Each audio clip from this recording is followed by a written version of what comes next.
ഇന്നലെ ഞാനിട്ടുണ്ടായിരുന്ന മാനിഫെസ്റ്റേഷന്റെ വീഡിയോയ്ക്ക് അത്യാവശ്യം നല്ല വ്യൂസ് കിട്ടി. Thank you so much.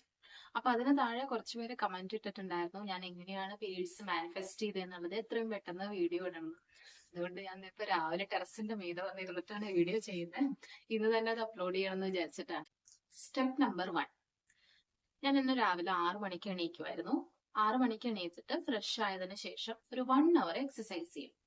അത് ചിലപ്പോ എങ്ങനെയാന്ന് വെച്ചാൽ മെഡിറ്റേഷൻ പ്ലസ് സൂര്യ നമസ്കാരം അങ്ങനെ യോഗയായിരിക്കും ഒരു 1 അവർ. ചിലപ്പോൾ എനിക്ക് യോഗ ചെയ്യാൻ മടി തോന്നും. അങ്ങനെയാണെന്നുണ്ടെങ്കിൽ ഞാൻ പോയി നടത്തും. നല്ലൊരു എക്സസൈസ് ആണ്.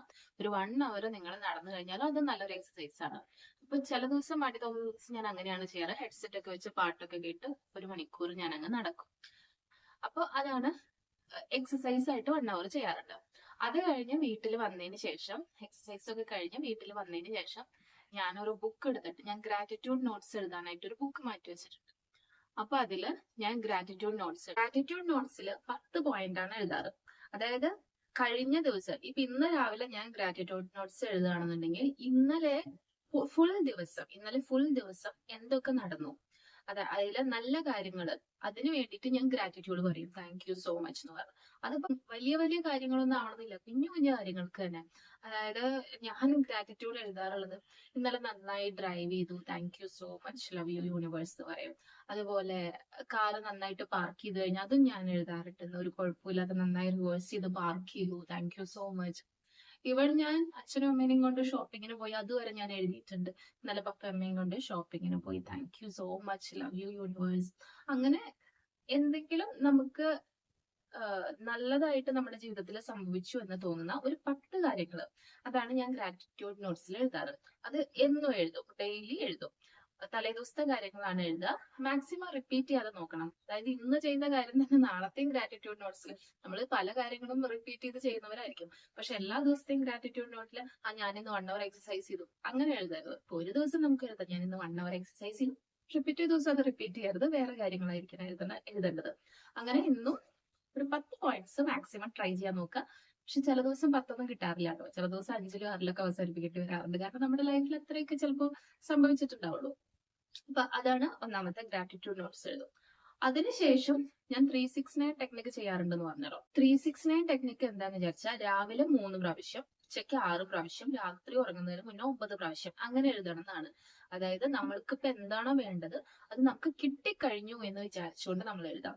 ഫോർ എക്സാമ്പിൾ ഇപ്പൊ നമ്മൾ പീരീഡ്സിന് വേണ്ടിയാണല്ലോ 369 ടെക്നിക്ക് ചെയ്യുന്നത്. അപ്പൊ ഞാൻ എഴുതിയിരുന്നത് താങ്ക് യു യൂണിവേഴ്സ്, എന്റെ പീരീഡ്സ് റെഗുലർ ആയി എന്ന് പറഞ്ഞ് രാവിലെ ഈ ഗ്രാറ്റിറ്റ്യൂഡ് നോട്ട്സ് എഴുതിയതിനു ശേഷം ഞാനൊരു 3 പ്രാവശ്യം എഴുതും. താങ്ക് യു യൂണിവേഴ്സ്, എന്റെ പീരീഡ്സ് റെഗുലർ ആയി, താങ്ക് യു യൂണിവേഴ്സ്, എന്റെ പീരീഡ്സ് റെഗുലർ ആയി, താങ്ക് യു യൂണിവേഴ്സ്, എന്റെ പീരീഡ്സ് റെഗുലർ ആയി എന്ന് പറഞ്ഞിട്ട്. അത് കഴിഞ്ഞ് ഉച്ചയ്ക്ക് വീണ്ടും അത് എഴുതും. അത് എത്ര പ്രാവശ്യം എഴുതണം? 6 പ്രാവശ്യം എഴുതണം. അതുപോലെ രാത്രി കിടക്കുന്നതിന് മുന്നേ അത് നമ്മൾ 9 പ്രാവശ്യം എഴുതണം. താങ്ക് യു യൂണിവേഴ്സ്, എന്റെ പീരീഡ്സ് റെഗുലർ ആയി എന്ന് പറഞ്ഞ് 9 പ്രാവശ്യം എഴുതണം. അപ്പൊ അതാണ് 369 ടെക്നിക്ക്. പിന്നെ ഞാൻ ചെയ്തിരുന്നത് വാട്ടർ ടെക്നിക്ക് എന്താണെന്ന് വെച്ചാൽ നമ്മൾ ദിവസത്തിൽ എത്ര പ്രാവശ്യം വെള്ളം കുടിക്കും? ഓരോ പ്രാവശ്യം വെള്ളം കുടിക്കുന്നതിന് മുന്നേ ആ ഗ്ലാസ്സിൽ നമ്മൾ വെള്ളം എടുക്കുമല്ലോ, എന്നിട്ട് ആ ഗ്ലാസ് നോക്കിയിട്ട് ഈ സെയിം തന്നെ നമ്മൾ റിപ്പീറ്റ് ചെയ്യും 3 പ്രാവശ്യം. താങ്ക് യു യൂണിവേഴ്സ്, എന്റെ പീരീഡ്സ് റെഗുലർ ആയി എന്ന് പറഞ്ഞ് ഒരു 3 പ്രാവശ്യം ഞാനത് പറഞ്ഞതിന് ശേഷമാണ് ഞാൻ ആ വെള്ളം കുടിക്കാറ്. അതെന്താന്ന് വെച്ചാൽ വാട്ടർ ടെക്നിക്ക് വളരെ എഫക്റ്റീവ് ആണ്. ഭയങ്കര എനർജിയാണ് വെള്ളത്തിന്, അല്ലെ? അപ്പൊ അത് നമ്മൾ 3 പ്രാവശ്യം അല്ലെങ്കിൽ നിങ്ങൾക്ക് ഇഷ്ടമുള്ള എത്ര പ്രാവശ്യം പറയുക, ഇത് ശരിയായി എന്ന് വേണം പറയാൻ, എന്നിട്ട് ആ വെള്ളം കുടിക്കുക. അത് ഇത്ര പ്രാവശ്യം ഒന്നുമില്ല, നിങ്ങൾ എത്ര പ്രാവശ്യം വെള്ളം കുടിക്കുന്നുണ്ടോ അത്രയും പ്രാവശ്യം നിങ്ങൾക്ക് അത് പറയാം. 10-ഓ 15-ഓ എത്ര പ്രാവശ്യം വേണമെങ്കിലും നിങ്ങൾക്ക് പറയാം. Water technique is very very effective. അതാണ് ഒരു കാര്യം. പിന്നെ ചെയ്തിരുന്നത് വിഷ്വലൈസേഷൻ. അതായത് വിഷ്വലൈസേഷൻ എന്ന് പറഞ്ഞാൽ ഞാൻ പറഞ്ഞല്ലോ, ഞാൻ വിഷ്വലൈസ് ചെയ്തിരുന്ന എന്റെ മനസ്സിലൊരു മൂവി പോലെ ഞാൻ ഉണ്ടാക്കി വെച്ചിട്ടുണ്ടായിരുന്നു. അതായത് ഞാൻ കിടന്ന് ഉറങ്ങണു, ഉറങ്ങിക്കഴിഞ്ഞ് രാവിലെ എണീറ്റ് കഴിഞ്ഞ് ഞാൻ വാഷ്റൂം പോയപ്പോ ഞാൻ പീരീഡ്സ് ആവുന്നു, എനിക്ക് ഭയങ്കര സന്തോഷം വന്നു. അത് ഞാൻ രാവിലെ എണീറ്റ് ഉടനെ ബെഡിൽ കണ്ണ് അടച്ചിട്ട് ഞാനതൊന്ന് മനസ്സിൽ കാണും.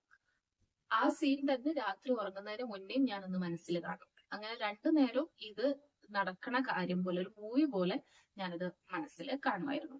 ഇങ്ങനെയൊക്കെ നടന്നു, വാഷ്റൂം പോയപ്പോ പീരീഡ്സ് ആയിട്ടുണ്ട് എന്ന് പറഞ്ഞു. അത് വിഷ്വലൈസേഷൻ, അതും ചെയ്തിരുന്നു. ഇതൊക്കെയാണ് സ്റ്റെപ്പ് നമ്പർ 1 ഞാൻ ചെയ്തിരുന്നത്.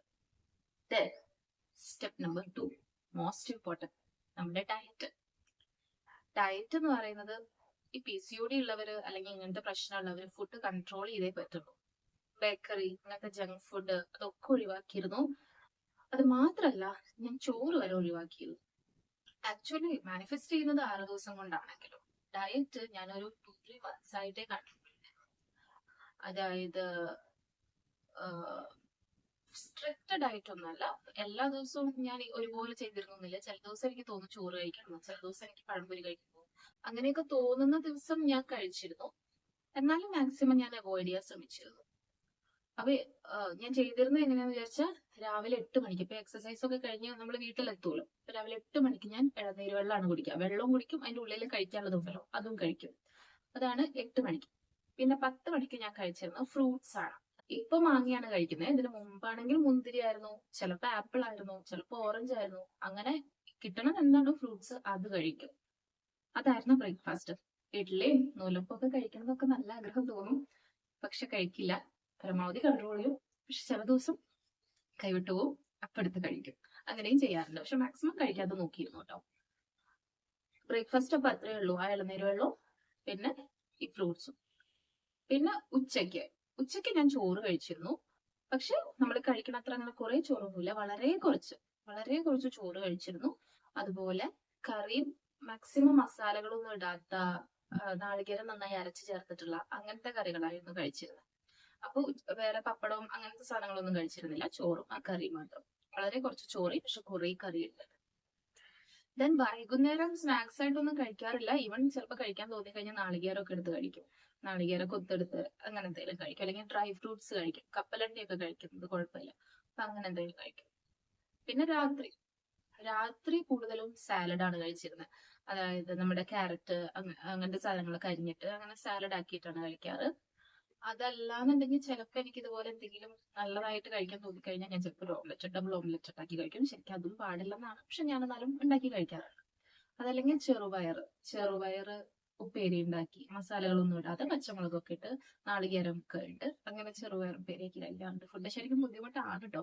പക്ഷെ ഒരു കാര്യം ഞാൻ പറയാം, ഫുഡ് നമ്മൾ ഇതുപോലെ നന്നായി കൺട്രോൾ ചെയ്യുകയാണെന്നുണ്ടെങ്കിൽ നമുക്കൊരു 3-4 months കൊണ്ട് തന്നെ നമ്മുടെ പീരീഡ്സ് ശരിയാക്കാൻ പറ്റും. PCOD, തൈറോയിഡ് എല്ലാം നമുക്ക് മാറ്റാൻ പറ്റും, കംപ്ലീറ്റ് ആയിട്ട് മാറ്റാൻ പറ്റും. സോ നിങ്ങൾക്ക് ഇനി ആവശ്യമുണ്ട് ഫുഡ് ഡയറ്റ് പ്ലാൻ വേണമെന്ന് ആഗ്രഹം ഉണ്ടെന്നുണ്ടെങ്കിൽ, എന്തൊക്കെ കഴിക്കാൻ പാടില്ല എന്ന് നിങ്ങൾക്ക് അറിയാൻ ആഗ്രഹം ഉണ്ടെങ്കിൽ നിങ്ങൾ കമന്റ് ചെയ്യുകയാണെങ്കിൽ വേണമെങ്കിൽ ഞാൻ അടുത്ത വീഡിയോ PCODക്ക് വേണ്ടി മാത്രമായിട്ട് ഒരു വീഡിയോ ഉണ്ടാക്കാം. അതായത് എന്തൊക്കെ കഴിക്കണം, എന്തൊക്കെ കഴിക്കാതിരിക്കണം, ഫുൾ ഡയറ്റ് ചാർട്ട് ഞാൻ വേണമെങ്കിൽ തരാം, നിങ്ങൾക്ക് ആവശ്യമുണ്ടെങ്കിൽ മാത്രം. അപ്പൊ ഇത്രയാണ് ഫുഡ് കൺട്രോൾ ചെയ്തിരുന്നത്. പിന്നെ ഒരു കാര്യം ഞാൻ ചെയ്തിരുന്നത്, ഞാന് ഗൂഗിളിൽ നിന്ന് ഒരു ഫോട്ടോ, ഞാൻ ഇവിടെ കാണിക്കാൻ സൈഡിൽ ഒരു ഫോട്ടോ ഡൗൺലോഡ് ചെയ്തിരുന്നു. അത് നമ്മുടെ പീരീഡ്സിന്റെ. ഈ ഫോട്ടോ ഞാൻ സ്ക്രീൻഷോട്ട് എടുത്ത് വെച്ചു. എന്നിട്ട് ഞാൻ ഇടയ്ക്കിടയ്ക്ക് അതെടുത്ത് നോക്കുമായിരുന്നു.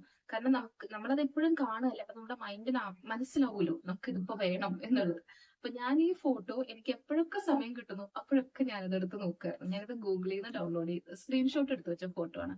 അപ്പൊ ഇത് നിങ്ങൾക്ക് ട്രൈ ചെയ്യാം കേട്ടോ. എനിക്ക് ഇതും വളരെ എഫക്റ്റീവ് ആയിട്ട് തോന്നി. അതായത് വിഷ്വലൈസേഷൻ തന്നെയാണല്ലോ ഇതും. നമ്മൾ എപ്പോഴും നമ്മുടെ കണ്ണിന് മുന്നിൽ ഇത് കാണുകയാണെന്നുണ്ടെങ്കിൽ നമുക്ക് മനസ്സിലാവുമല്ലോ ഇത് നമുക്ക് വേണ്ട ഒരു സംഭവമാണെന്ന്. അപ്പൊ ഇതും ഞാൻ ചെയ്തിരുന്നു. ഈ ഫോട്ടോ നിങ്ങൾക്ക് വേണമെങ്കിൽ ഡൗൺലോഡ് ചെയ്ത് വെക്കാം കേട്ടോ. ഇതും വളരെ നല്ലൊരു സംഭവമായിട്ട് എനിക്ക് തോന്നിയിട്ടുണ്ട്. ഞാൻ അങ്ങനെ ഡൗൺലോഡ് ചെയ്ത് വെച്ച് ഇത് എപ്പോഴും കാണുമായിരുന്നു. ലാസ്റ്റ് സ്റ്റെപ്പ് എന്ന് പറയുന്നത് ഉറക്കം വളരെ ഇമ്പോർട്ടന്റ് ആണ്. ഞാനൊരു 10 മണിയാകുമ്പോഴേക്കും ഉറങ്ങിയിരുന്നു. ഈ ഹോർമോണൽ ഇംബാലൻസ് ഒക്കെ ഉള്ളവര് നന്നായി ഉറങ്ങും വേണം, അല്ലാതെ ഉറക്കം കുറയ്ക്കാൻ പാടില്ല. അപ്പൊ മാക്സിമം നിങ്ങൾക്ക് കിട്ടുന്ന സമയം ഉറങ്ങണം, ബാക്കിയുള്ള ടൈം ആക്റ്റീവ് ആയിരിക്കണം. ഇത്രയും ചെയ്തപ്പോഴാണ് എന്റെ പീരീഡ്സ് റെഗുലർ ആയത്. ഓർമ്മയുണ്ടല്ലോ, 1 നമ്മൾ 1 hour എക്സസൈസ് ചെയ്തു, 2 നമ്മൾ കറക്റ്റ് ആയിട്ട് ഗ്രാറ്റിറ്റ്യൂഡ് നോട്ട്സ്, വിഷ്വലൈസേഷൻ, പിന്നെ 369 ടെക്നിക്ക്, വാട്ടർ ടെക്നിക്ക് ഇതൊക്കെ ചെയ്തു. 3rd നമ്മൾ നന്നായി ഡയറ്റ് കൺട്രോൾ ചെയ്തു. 4th നമ്മൾ നന്നായി ഉറങ്ങി. ഇത്രയും ചെയ്തിട്ടാണ് എനിക്ക് റിസൾട്ട് കിട്ടിയത്. എനിക്ക് ഷുവർ ആണ് നിങ്ങൾക്കും റിസൾട്ട് കിട്ടും. പക്ഷെ ഞാൻ പറഞ്ഞല്ലോ, നിങ്ങൾക്ക് കറക്റ്റ് ആയിട്ട് ആ ഒരു ഡയറ്റ് പ്ലാൻ ആവശ്യമുണ്ട് എന്നുണ്ടെങ്കിൽ, നിങ്ങൾക്ക് ആവശ്യമുണ്ടെങ്കിൽ മാത്രം കമന്റ് ചെയ്യുകയാണെങ്കിൽ ഞാൻ അടുത്ത വീഡിയോ എന്തായാലും അതായിരിക്കും. നിങ്ങൾക്ക് ആവശ്യമുണ്ടെങ്കിൽ മാത്രം ഞാൻ ആ ഡയറ്റ് പ്ലാൻ തരുന്നതായിരിക്കും. എന്തായാലും നിങ്ങൾ കഴിഞ്ഞ വീഡിയോക്ക് കമന്റ്സ് ഒക്കെ ഇട്ടുണ്ടായിരുന്നു. എനിക്ക് ഭയങ്കര സന്തോഷം തോന്നി. Thank you so much. So think positive, stay positive.